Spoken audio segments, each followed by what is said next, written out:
Bahkan masih ada sekolah-sekolah yang layaknya kandang binatang, Pak. Tapi isinya manusia. Itu sangat menyakitkan sekali. Apalagi menurut saya sebagai daerah yang 3T, saya rasa ini tidak adil. Dan ini sudah saya berulang kali saya katakan kepada para menteri yang terdahulu. Anggota Komisi 10 DPR Republik Indonesia fraksi Demokrat, Anita Yakobaga, menyampaikan banyak bangunan sekolah tak terurus, terutama di daerah terdepan, terluar, dan tertinggal atau 3T.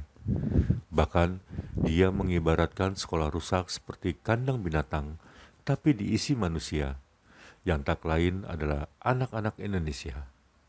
Menurutnya, itu sangat menyakitkan.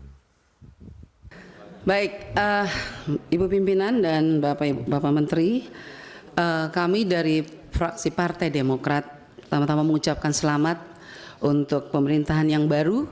Semoga ada semangat baru, ada kekuatan baru, dan ada terobosan-terobosan baru, apalagi untuk kami di daerah 3T, supaya daerah 3T tidak tertinggal, terluar, dan terbelakang, tetapi bisa menjadi terkemuka dan terkenal. Itu kerinduan kami daerah 3T. Oleh sebab itu yang pertama kepada Bapak Menteri Pendidikan, sebentar Pak, susah salah sebut nih.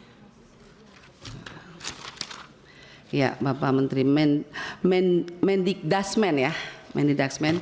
Saya sangat bersyukur dengan pendidikan bermutu untuk semua.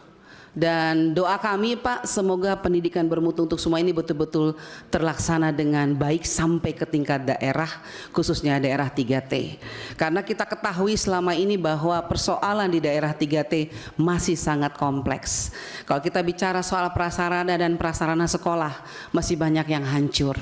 Oleh sebab itu kenapa Komisi 10 meminta kalau bisa pembangunan sekolah, sarana prasarana sekolah itu ditarik kembali dari PUPR, diberikan kembali kepada Komisi 10, karena kamilah yang mengetahui paling banyak berapa sekolah-sekolah di daerah kami yang betul-betul rusak parah. Bahkan masih ada sekolah-sekolah yang layaknya kandang binatang, Pak. Tapi isinya manusia. Itu sangat menyakitkan sekali, apalagi menurut saya sebagai daerah yang 3T, saya rasa ini tidak adil. Dan ini sudah saya berulang kali saya katakan kepada para menteri yang terdahulu. Saya berharap dengan pemerintahan yang baru, dengan Pak Menteri, saya berharap rubahlah wajah-wajah ruang kelas yang layaknya binatang itu, tetapi betul-betul bisa layak untuk ditempati oleh anak manusia.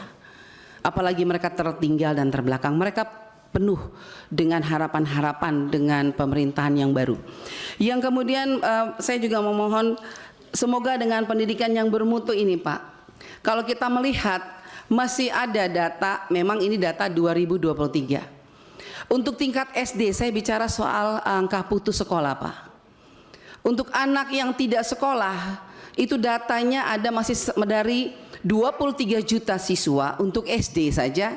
Itu masih ada 0,67%-nya, ada 160.368 siswa yang tidak sekolah. Ini yang tidak sekolah. Kita belum bicara lagi yang putus sekolah. Yang putus sekolah, data terakhir BPS itu 2015 memang ada 58.000. Nah, untuk SMP masih ada 6,93% atau 698.000 siswa yang tidak sekolah, dan yang putus sekolah masih ada 271. Untuk SMA lebih tinggi lagi Pak, masih ada 21,61%. Artinya dari 5 juta siswa SMA masih ada sekitar 1.162.000 siswa yang tidak sekolah. Itu yang tidak sekolah, masih ada lagi yang putus sekolah. Inilah sebetulnya kegagalan sebetulnya yang kita melihat, bahwa pemerintah mengatakan, kita semua selalu mengatakan bahwa pembukaan undang-undang memajukan kesejahteraan umum, mencerdaskan kehidupan bangsa. Bahkan pasal 31 ayat 1, setiap warga negara berhak mendapatkan pendidikan. Ayat pasal 31 ayat 2 ayat 3, meningkatkan keimanan, ketakwaan, dan serta akhlak mulia dalam rencana mencerdaskan kehidupan bangsa. Tetapi pertanyaan kami dari Demokrat, kenapa masih banyak anak yang tidak sekolah dan masih banyak yang putus sekolah? Inilah PR besar untuk Pak Menteri yang baru ini, ya, menyelesaikan PR-PR yang belum diselesaikan oleh pemerintahan yang kemarin, dan tujuan kita semua adalah pendidikan bermutu untuk semua betul-betul tercapai dengan baik.